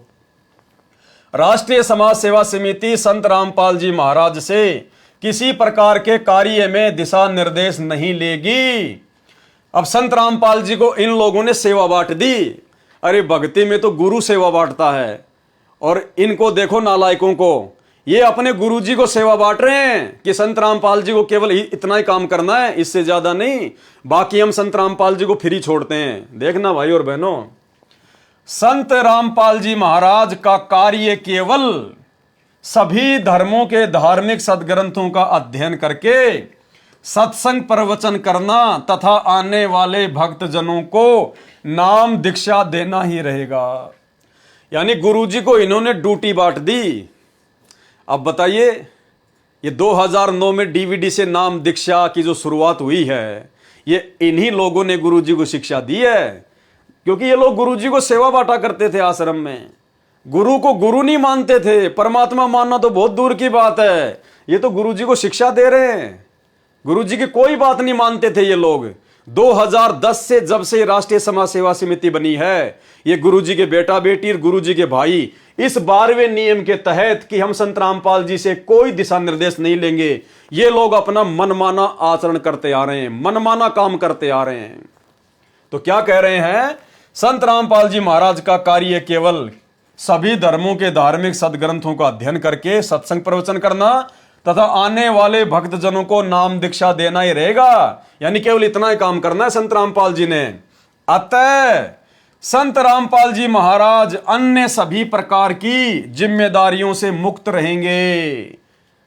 यानी गुरुजी को इन्होंने जिम्मेदारी बांट दी कि गुरुजी का काम केवल ये धार्मिक किताबें पढ़ना, सत्संग करना महीने में 2 बार, और जो भगत आवे उनको नाम दीक्षा देना। बस इससे ज्यादा गुरुजी और कुछ नहीं करेंगे। बाकी उनको जिम्मेदारियों से फ्री किया जाता है। बताओ, ये भगवान को फ्री कर रहे हैं। अरे इसी को तो काल प्रेरणा कहते हैं। अब हाथ कंगन को आरसी क्या, पढ़े लिखे को फारसी क्या। अब भाई और बहनों, इससे ज्यादा क्या आपको ये सीना फाड़ के दिखाऊं कि ये सब के सब काल के दूत हैं, काल के एजेंट हैं। ये गुरु को परमात्मा नहीं मानते, गुरु को भगवान नहीं मानते। और यही कारण था कि इन लोगों ने 2009 में गुरुजी को डीवीडी से नाम दीक्षा देने के लिए शिक्षा दी, सलाह दी। और इसीलिए गरीबदास जी महाराज जी ने कहा कि गुरु मानुष कर जानते वो नर कहिए अंधे, ओवे दुखी संसार में आ गए यम के फंदे। तो अब आपको समझ में आ जाना चाहिए। और गुरुजी ने सरेआम इस राष्ट्रीय समाज सेवा समिति से अपना पल्ला झाड़ लिया। भाई जब ये लोग गुरुजी से किसी प्रकार का कोई सलाह मशवरा नहीं ले रहे हैं, कह रहे हम तो मनमानी करेंगे अपनी, तो संत रामपाल जी ने भी कह दिया भाई बरवाला कांड के बाद, जब मीडिया वाले ने पूछा कि बाबा इतने गुंडे खड़े थे आपके आश्रम के बाहर काले कपड़े वाले, तो गुरुजी ने कहा कि वो मेरे नहीं थे, वो राष्ट्रीय समाज सेवा समिति के थे, इस काल प्रेरित संगठन के थे। तो मीडिया वाले ने कहा कि बाबा समिति भी तो आपकी है। तो गुरुजी ने कहा कि नहीं, समिति मेरी नहीं है। सुनिए वीडियो। ऊपर इतने इल्जाम है सर, आपके ऊपर इतने इल्जाम है। झूठे कैसे हैं आपके ऊपर? आपके गुंडे इतने खड़े थे वहाँ पे, हजारों आदमी हरियाणा पुलिस से। मेरे नीचे राष्ट्रीय समाज सेवा समिति। नहीं तो आपकी समिति है। अरे आपकी समिति है बाबा। आप अपने आप को संत कहते हैं, आप संत कहने लायक भी हैं। आप आपसे भी ये जवाब दीजिए, आपके वहाँ इतनी फोर्स, इतने गुंडे, इतने आर्मी खड़ी है हरियाणा पुलिस के ऊपर। तो भाई और बहनों, अब तो आपको विश्वास हो जाना चाहिए कि ये सारा का सारा बरवाला कांड जो है काल का षड्यंत्र था। ये गुरुजी के परिवार की मनमानियों का नतीजा है, उनकी आध्यात्मिक अज्ञानता का नतीजा है। तो ये आपके सामने। तो भाई और बहनों, हाथ कंगन को आरसी क्या, पढ़े लिखे को फारसी क्या, आपको समझ में आ गया होगा कि काल का षड्यंत्र बहुत समय पहले से ही, बरवाला कांड के बहुत समय पहले से ही सतलोक आश्रम बरवाला में शुरू हो गया था। ये लोग अपनी मनमानियां करने लग गए थे। संत रामपाल जी को केवल एक मनुष्य समझते थे अपने जैसा, और जिसका नतीजा निकला बरवाला कांड। तो ये सारी घटना देखकर आपको लग रहा होगा कि ये बसंत सैनी बिल्कुल मूर्ख है, ये पागल आदमी है, पागल। जी हां भाई और बहनों, ये व्यक्ति पागल ही है। आपको इसका प्रमाण देते हैं राष्ट्रीय समाज सेवा समिति के द्वारा लिखी गई पुस्तक। जी हां, ये पुस्तक आपके सामने है, जो कि बरवाला कांड से पहले लिखी गई थी, भ्रष्ट जज कुमारग पर। यह पुस्तक आपको सतलोक आश्रम मैनेजमेंट हरियाणा ने जो अपनी वेबसाइट बना रखी है www.jagatgururampalji.org, ये आपको इनकी वेबसाइट के ऊपर भी मिल जाएगी। जब आप इनकी वेबसाइट के पब्लिकेशन पेज पर जाएंगे तो वहां पर आप जी इस पुस्तक की पीडीएफ को डाउनलोड कर सकते हैं और इसका पेज नंबर 70 देख सकते हैं। पेज नंबर 70 पर नीचे आप जी देख सकते हैं। तो ये खुद सतलोक आश्रम मैनेजमेंट हरियाणा के द्वारा छापी गई पुस्तक है, जिसको कोई नकार नहीं सकता। भ्रष्ट जज कुमारग पर। यहां देखिए इसके प्रकाशक व मुद्रक कौन है? राष्ट्रीय समाज सेवा समिति के सर्व सदस्य। यह समिति पूर्ण रूप से धार्मिक तथा गैर राजनीतिक संस्था है। क्या लिख रहे हैं ये लोग कि ये राष्ट्रीय समाज सेवा समिति पूर्णतया धार्मिक व गैर राजनीतिक संस्था है। अरे मूर्ख आदमियों, तुमने खुद ने यह समिति बनाई, तुमने खुद ने समिति का संविधान बनाया, और तुम खुद यहां पर यह बात लिख रहे हो कि यह समिति पूर्ण रूप से धार्मिक तथा गैर राजनीतिक संस्था है। अगर यह गैर राजनीतिक संस्था है तो सन 2019 में क्यों तुमने कांग्रेस सरकार के तलवे चाटे? क्यों तुम कांग्रेस सरकार के कुत्ते बन के दर दर उनका समर्थन करते हुए भटक रहे थे? अब यह संस्था राजनीतिक कैसे हो गई? अगर यह संस्था पूर्ण रूप से गैर राजनीतिक थी या है तो हाल ही 2024 में नरेंद्र मोदी की रैलियों में क्यों भक्तों को बसें भर भर कर ले जा रहे थे? क्यों बेचारी नादान संगत को बीजेपी का कुत्ता बना दिया? क्यों बीजेपी को वोट डलवाए? क्यों सरकारों की चापलूसी करवाई तुमने? अगर ये तुम्हारी राष्ट्रीय समाज सेवा समिति पूर्ण रूप से गैर राजनीतिक संस्था है तो भाई और बहनों, इसलिए परमात्मा कहते हैं करनी तज कथनी कथ अज्ञानी दिन रात, और कुत्ते जो भौंकत फिरे सुनी सुनाई बात। तो ये खुद सतलोक आश्रम मैनेजमेंट हरियाणा के द्वारा लिखी गई पुस्तक, इसी राष्ट्रीय समाज सेवा समिति के द्वारा लिखी गई पुस्तक, जिस राष्ट्रीय समाज सेवा समिति का सदस्य ये व्यक्ति बसंत सैनी है। पढ़ो और पढ़ाओ। संत रामपाल दास महाराज सतलोक आश्रम बंदी छोड़ भक्ति मुक्ति ट्रस्ट। अब देखिए भाई और बहनों, भ्रष्ट जज कुमारग पर, और ये भ्रष्ट जज कुमारग पेज का 70 नंबर पेज है। 70 नंबर पेज, ये जो पॉइंट है ये 70 नंबर पेज पर नीचे लिखा हुआ है, लेकिन आप लोगों को दिखाने के लिए मैंने इसको ऊपर सेट किया है। भ्रष्ट जज कुमारग पर। और इस बसंत सैनी व्यक्ति के बारे में क्या लिखा है भाई और बहनों, आप खुद पढ़ लेना। सन 2010 में हमने एक पुस्तक सच बनाम झूठ सर्व न्यायाधीशों तथा सर्व एमपी तथा एमएलए को स्पीड रजिस्टर्ड पत्र पोस्ट से भेजी थी।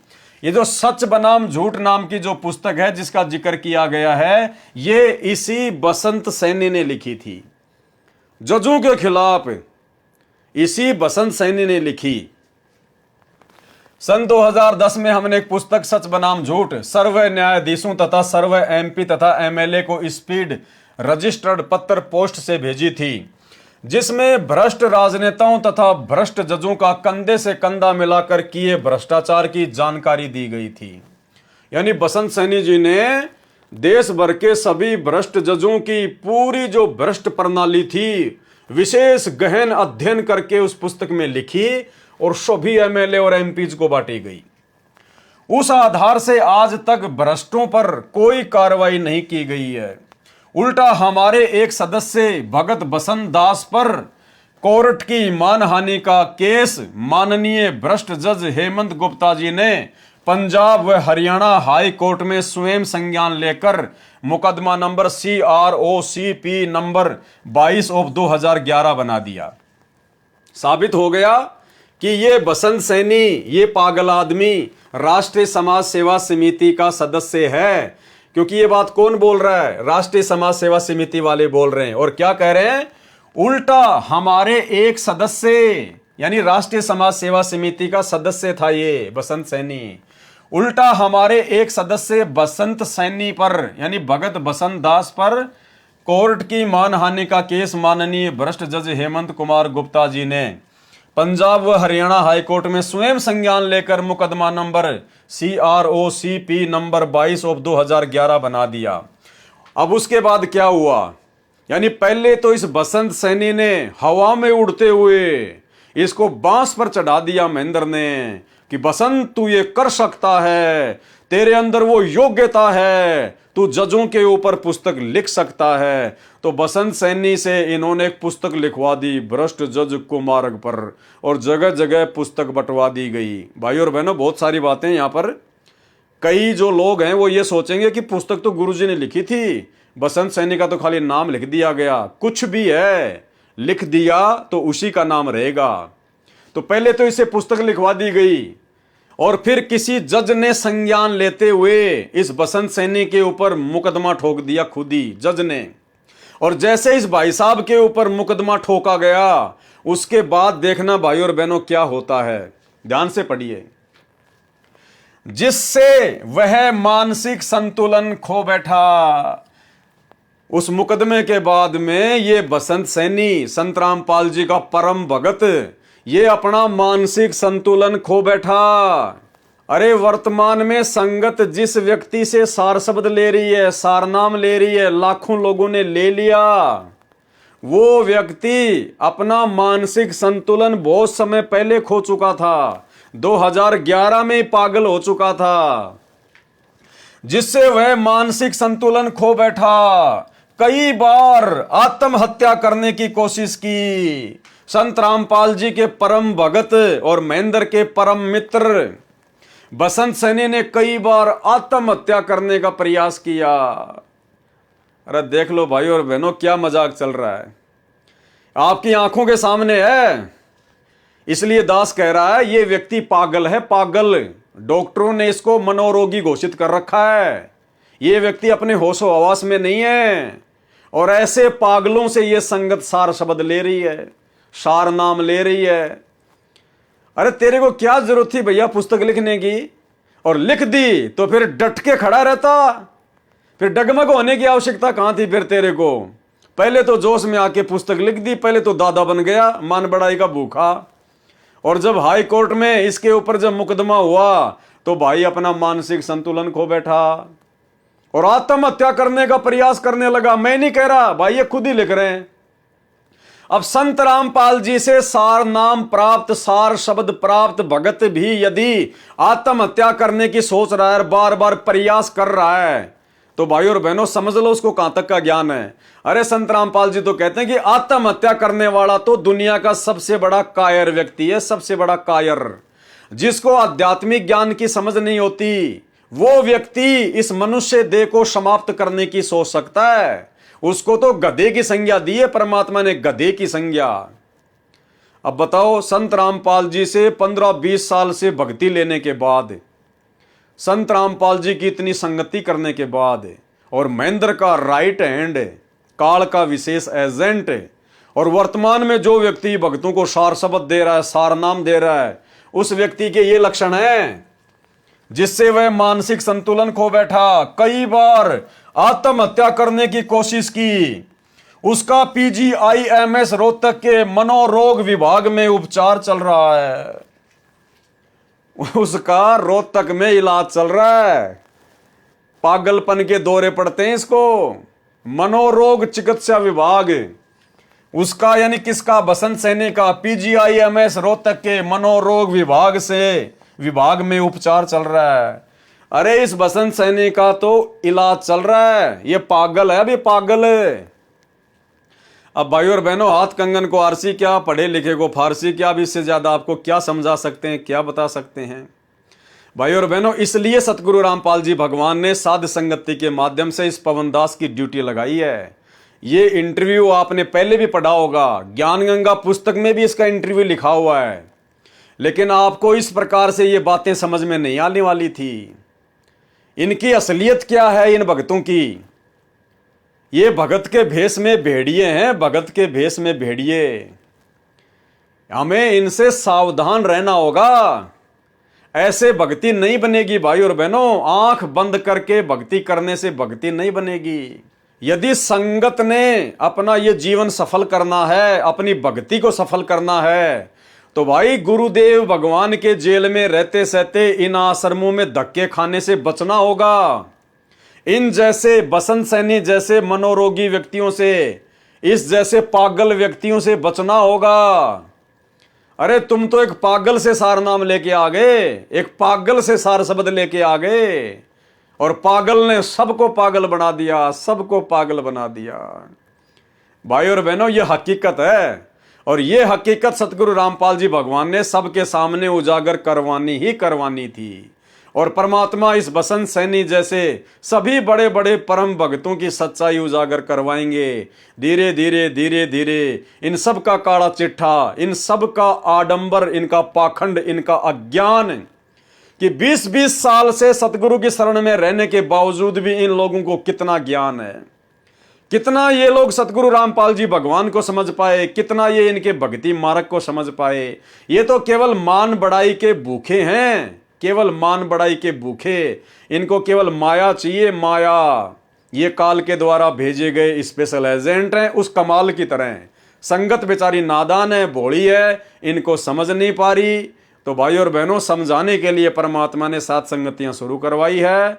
आपकी आंखों के सामने है ये व्यक्ति बसंत सैनी, जिसका इंटरव्यू ज्ञान गंगा पुस्तक में भी है और भक्ति और भगवान पुस्तक में भी परमात्मा ने लिख दिया। ये व्यक्ति पूर्णतया मानसिक रोगी है, जिससे वह मानसिक संतुलन खो बैठा, कई बार आत्महत्या करने की कोशिश की। उसका PGIMS रोहतक के मनोरोग विभाग में उपचार चल रहा है। आपकी आंखों के सामने है भाई और बहनों। अब इससे ज्यादा आपको और कैसे समझा सकते हैं? जितनी बुद्धि परमात्मा ने दी है, जो प्रमाण परमात्मा ने दिए हैं, आपकी आंखों के सामने पेश कर दिए हैं। भाई समझना ना समझना ये देखो भगत के संस्कारों के ऊपर है। दूसरी बात भाई और बहनों, इस बसंत सैनी ने मेरे साथ में मारपीट की, मुझे जानवरों की तरह अपने साथियों के साथ मार के गया। वीडियो आपने देख लिया, लेकिन मैंने कभी भी अपने मन में इसके प्रति कोई नफरत, कोई राग द्वेष, ईर्ष्या पैदा नहीं की। इसके कर्म इसके साथ हैं, इसको भोगने पड़ेंगे। मेरे कर्म मेरे साथ हैं, अगर मैंने कुछ गलत किया होगा तो मुझे भोगने पड़ेंगे। राम किसी को मारे नहीं, मारे तो हत्यारा राम, अपने आप ही मर जाएंगे कर कर खोटे काम। दास की परमात्मा ने ड्यूटी लगाई है। भाई दास तो अपने गुरुदेव के प्रति अपनी ड्यूटी को पूरी वफादारी से निभाने का प्रयास करता रहेगा। मेरे प्रति कोई क्या सोचता है, क्या नहीं सोचता है, वो सोचे या ना सोचे, मुझे कोई फर्क नहीं पड़ता है। मैं गुलामी, मैं ड्यूटी अपने गुरुदेव भगवान की कर रहा हूं, किसी और की नहीं कर रहा।